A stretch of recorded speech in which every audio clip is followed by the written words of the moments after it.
livre, l'enquête Rembrandt s'attaque à une icône de l'histoire de l'art et qui est en même temps une icône philosophique. Et c'est ce lieu de jonction entre l'histoire de l'art et la philosophie qui va m'intéresser tout au long de l'enquête. L'enquête d'histoire de l'art, c'est le problème ou la question ou l'énigme du philosophe en contemplation du Louvre, donc un des plus grands chefs-d'œuvre des collections françaises, qui est un tableau qui représente donc un vieil homme perdu dans sa méditation, est un tableau dont on n'a jamais vraiment compris le sujet. La chose étrange, en quelque sorte, avec ce tableau, c'est qu'on ne s'est jamais vraiment non plus beaucoup demandé ce qu'était le sujet. Le titre, le philosophe en contemplation, existe depuis le XVIIIe siècle. C'est un titre qui a été donné par les graveurs français à l'époque de Louis XVI.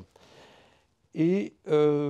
tout se passe comme si cette désignation du tableau, qui est assez tardive, donc plus d'un siècle après Rembrandt, avait suffi au public, parce qu'elle touchait quelque chose de très profond. Et de fait, le philosophe en méditation est devenu quelque chose comme une icône picturale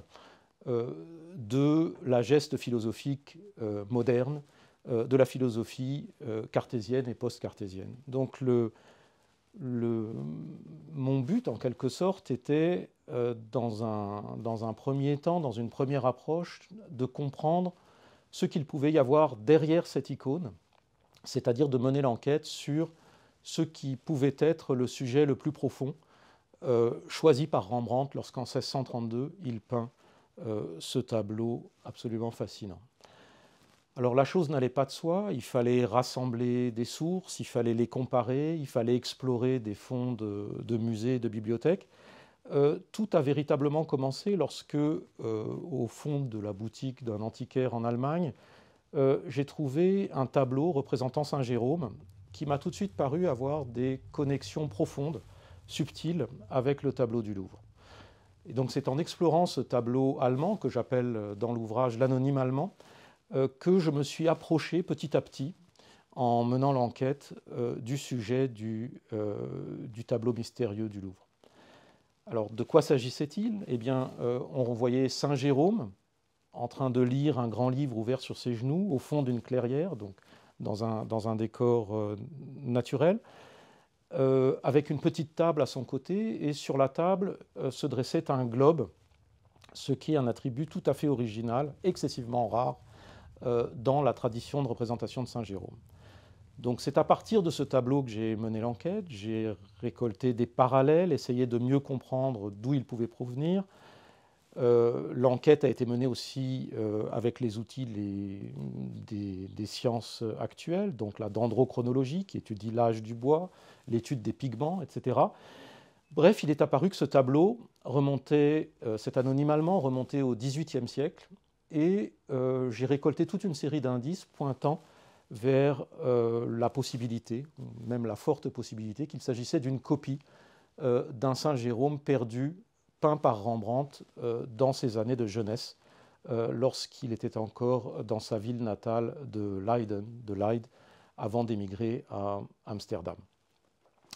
Donc le Saint Jérôme anonyme permettait de mieux comprendre la genèse de certaines thématiques chez Rembrandt et des thématiques dans lesquelles s'insérait le philosophe du Louvre. Pour mieux analyser le Saint Jérôme lui-même, cet anonyme allemand, il m'a fallu recréer ou tenter une restitution des traditions picturales de Saint Jérôme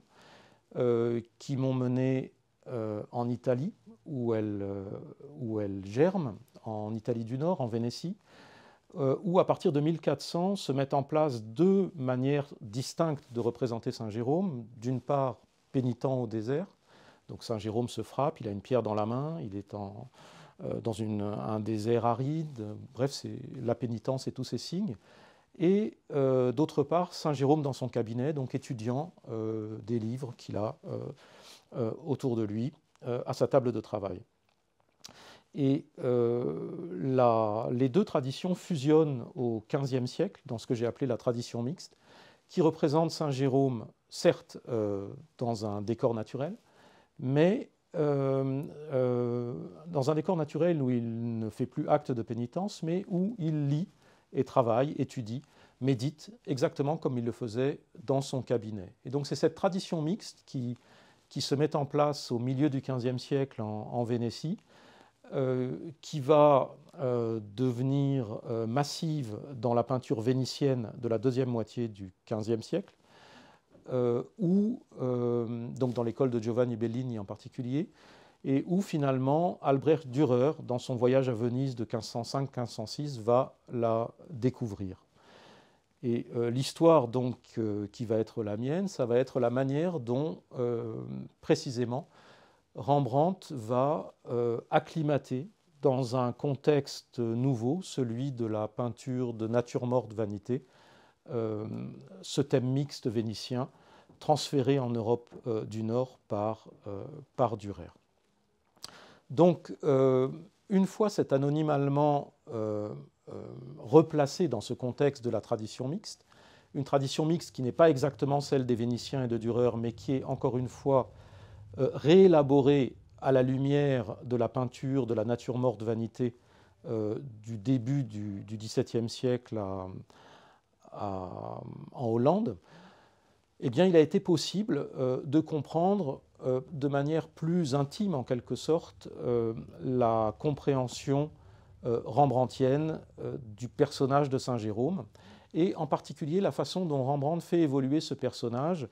vers une figure de penseur méditatif qui s'accorde bien entendu très bien avec la peinture de nature morte vanité. Autrement dit,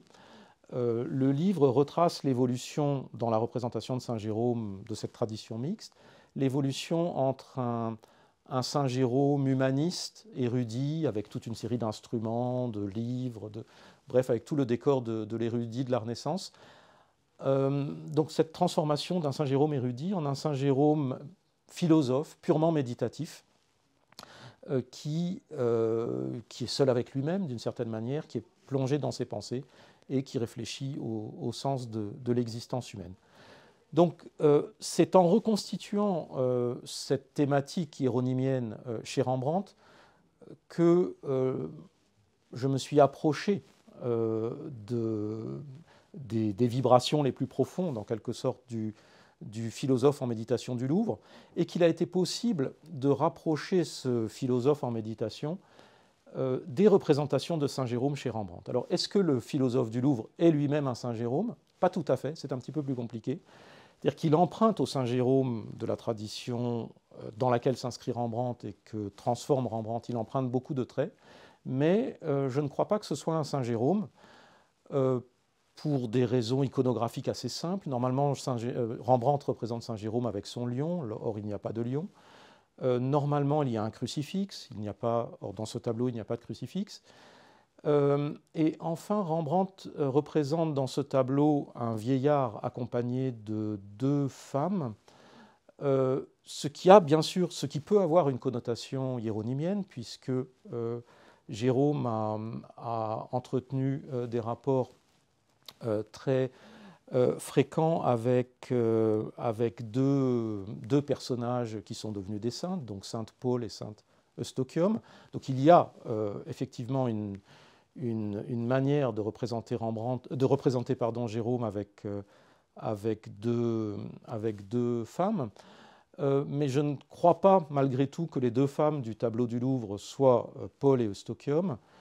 Il me semble plutôt qu'il s'agit d'une représentation d'une scène de l'Ancien Testament,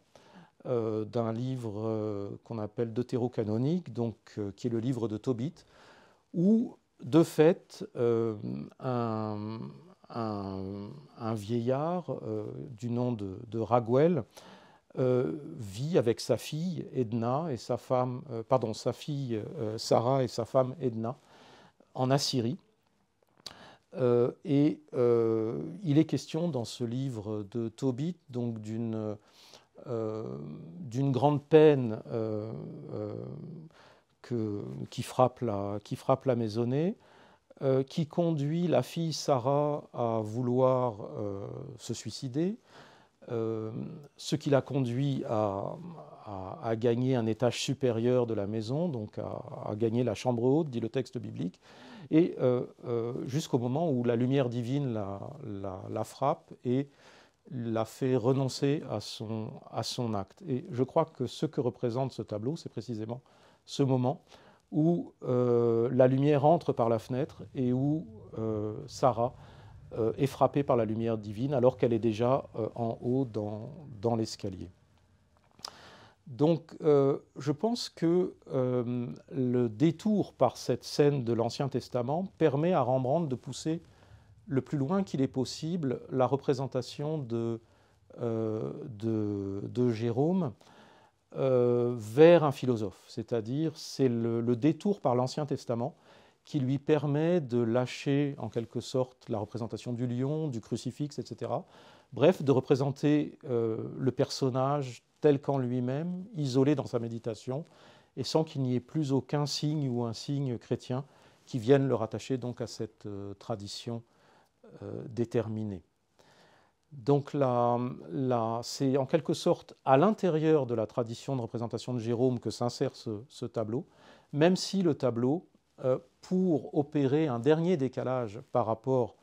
à la tradition classique de Jérôme, donc un dernier décalage en direction de la philosophie, représente Raguel sous des traits hieronymiens et non Jérôme lui-même. Donc cette étude, cette enquête est une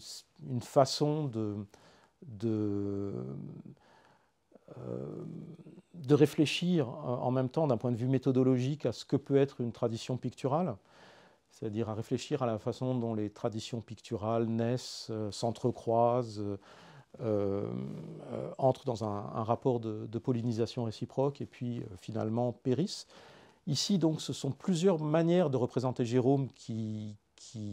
ont fait l'objet de l'enquête. J'ai essayé de reconstituer comment ces traditions, encore une fois, s'entrecroisent et s'enrichissent l'une l'autre. Et c'est par ce vecteur, d'une certaine manière, hiéronymien, que je me suis, au fond c'était ça le but, je me suis intéressé à la manière dont une certaine philosophie moderne, ou une certaine conception moderne de la philosophie qui apparaît